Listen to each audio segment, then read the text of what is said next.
Welcome back to Piney Grove, folks. Today we've got an exciting video for you because we're starting to work on the concrete inside of our pole barn. So I got two generations of Corbins here, and they are known in the local area for their concrete work because we didn't know we were going to be putting concrete in here when we originally built the building.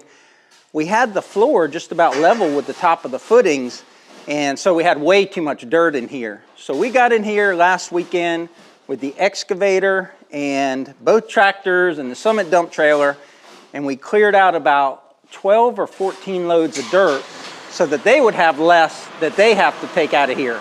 So what he's doing now is he's taking that extra dirt and just putting it over there where I dumped about 12 or 14 loads of dirt last weekend. So over here you can see where our steps were on top of the dirt. We're actually going to take the support out, so that support will be on concrete. We're going to plastic all of this so we don't get concrete on any of the colored metal. A couple weeks ago I buried a water line, so I have a 1-inch water line. This will be the indoor water source for the animals in here, and then that water line goes all the way down there to the end of the footing, and it's underneath the footing, and we'll put an outdoor hydrant over there. So I was worried I was going to take out too much dirt this weekend because you get overzealous with excavators and stuff, but it looks like I actually left them just about the right amount of dirt in here. One thing I got to do while they're working on getting this formed up in here is I got to dig under that footing, and I already dug the trench for the drain, but we're going to be putting in a 4-inch drain right about the center here, and that'll shoot under the footings and then drain to the outside. So you got Otis here. He's 71 years old, and he works the shovel, the tractor, the pick, just like a 20-year-old man. And we got Captain America over there, who's after he's done working with concrete all day, he goes in his garage and lifts weights. They just move the string line down the line here, and then they make sure it's 4 inches underneath the string line. Use a little bit of the back blade of the tractor, and then basically a few hand tools, and just work this 4 inches that way and cart out any extra dirt that they have. And I want to say again that we came pretty close to 4 inches, but we didn't get it exact. I don't know what order these videos will get posted in, but over here we also have a major concrete project going on, and this is for our forever home. Here is our forever home in the process of getting built. And this is actually going to get poured in a couple weeks. They got to come in here and put the plumbing in. But this is just a sneak peek because there'll be plenty of videos of this coming up. So the guys are already to the pipe area, and Otis is on me like a duck on a June bug. He's like, man, you got to dig out that trench on the other side of the footing because we're ready to lay this pipe in here. So we're right up about halfway point. We don't think we need to take any more dirt out. We actually have the Summit out there with a bucket load of dirt because we think we're going to need some dirt to be brought in here. But I've got to get on this pipe before these guys fire me. Gabe's going to go under the foundation a little bit, but I got to get on the other side and dig my trench like I did here so that we can put in that pipe. So you can see there's quite an elevation change here. It's close to 4 feet. And there is a 6x6 beam or a post, and there's a 6x6 post. So right about here somewhere, I got to come in here and dig under that footer. I didn't dig my trench long enough, so we're gonna save them a little bit of digging here. They've marked a spot there on the ground. Probably should let them do it, huh? So it's a whole different ball game when you're digging for yourself versus working with professional contractors. A lot of pressure. Like, I'm used to just having fun with precious, but there's pressure to get this right. That clay is so hard packed and dry that it will just wear them out trying to dig it by hand. That's just dirt. It's pulling the excavator that way. Yeah, I'm glad I have this so that they don't have to use a pick on that to get it out.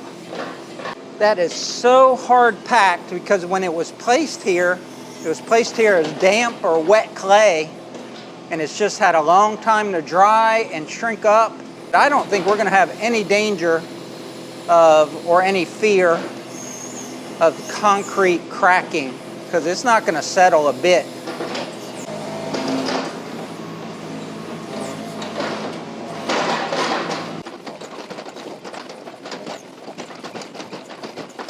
Gabe's got it broke through to the outside. The drain will be right here. Go 16 feet under the footer. Guys, I'll leave their information below. Gabe and his dad stayed pretty booked up with concrete work, but if you're in North Florida and you're looking for a professional crew, definitely reach out to them and see if they can help you out with some concrete work. Very reasonable priced, and I just love working with these guys. One of my concerns was that pipe and getting it in properly, and I wasn't sure how to do it. I knew I could dig a trench, but I wasn't sure how to set it, so I'm glad these guys are here and get it done correctly. I know a lot of people like to do it yourself for everything, but the way Deb and I try to approach things is do it yourself up to the point where you might mess things up. We can get in there and do a lot of grunt work. We can dig in water lines. We can dig out dirt, you know, level it within an inch or two of grade, but I'd rather leave it to the professionals to get it absolutely perfect, 4 inches all the way across, so that when they lay the concrete, they know it's a good foundation. I like to leave things like electrical and concrete work and stuff like that to the professionals. All right, so we're under the footer there, and we'll fill all that in. And this pipe here, I got the bell in, so I can always extend it if I want to. I might just kind of rip wrap it there with rock, because you get out here too far and you'll start interfering with mowing and stuff. And it's not gonna have a lot of water coming out of it, just when, you know, we're rinsing out stalls and stuff. For the most part, it's just gonna be a dry pipe.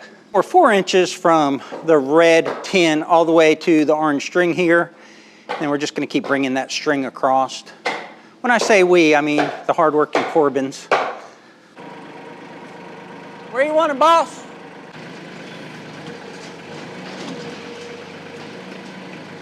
So we brought some loose fill dirt in here so we wouldn't have all that clumpy dirt, so we can pack it around the pipe better. Get another bucket, okay.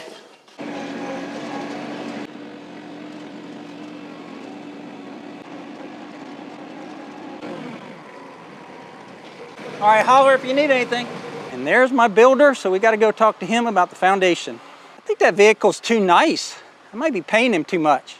They've got everything down to 4 inches cut out up to the footer, and now they're rolling out the plastic for the bottom, and then on top of the plastic they'll put the metal trays and the wire. We got the drain put in and packed in, so that's all settled. Goes all the way over here to the orange line. And I missed it because I was talking to our contractor on our house build, but Gabe actually got to use Precious, our excavator, and I would have loved to have gotten that on film.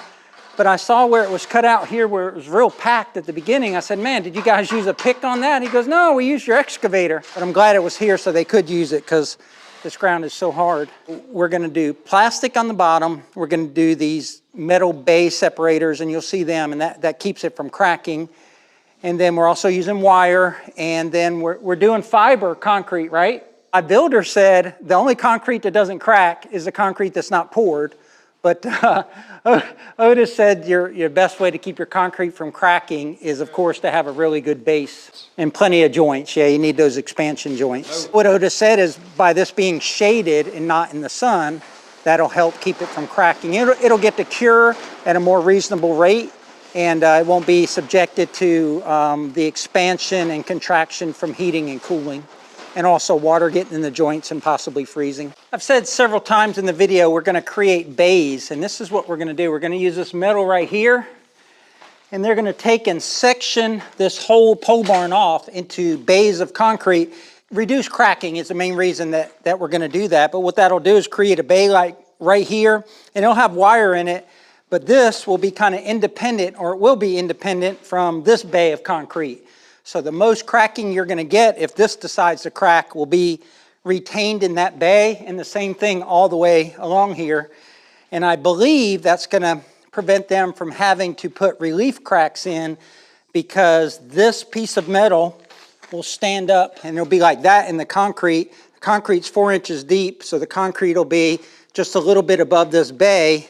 So there's only gonna be a thin sliver of concrete that will overlap here. And I'll go show you in our mega shed what that looks like after it's had a couple years to settle. So it was poured in 2020, and it's the fall of 2024. So this concrete is 4 years old, being set up the same way as the concrete in the pole barn, and we don't have a single crack in here. Gabe and Otis actually did the concrete in here years ago. Bring my excavator all the way back here, and this is 4 inches of concrete, and it's got wire and it's got fiber in it.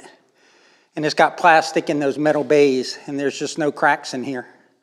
This whole floor. Now this is a smooth finish, and out here on the porch it's more of a rough finish, because the porch will get wet, and it kind of puts a little bit of a non-skid texture here. And this is what those metal pieces do. You can actually see a little bit coming up here, but there's the metal piece right there, and it separates this piece from that piece of concrete, and the cracks can't cross across there.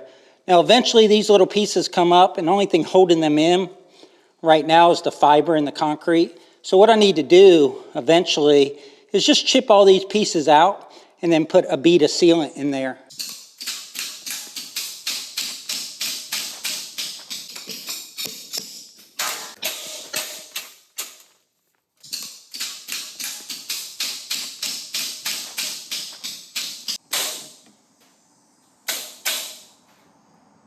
They just finished doing these metal pieces for the box framing to separate it into the different sections. So that's done. The top of this is the top of the concrete. And now they're rolling out the wire to straighten it, and then they'll cut the wire into the individual pieces that will fit inside of these bays. They also have the elevation of this drain set. It'll slope from the outside right to here. So any water that comes into this square should drain automatically right here to this drain. Anything outside of the square, you're either going to have to push it with the hose, or you're going to have to squeegee it from the animal stalls.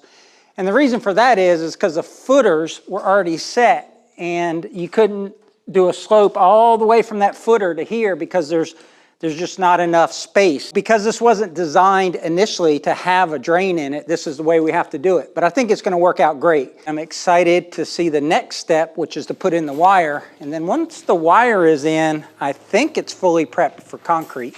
They're putting 2 pieces of wire per bay, and it's overlapping a little bit. I'm not sure if they're going to fill in every square inch of it.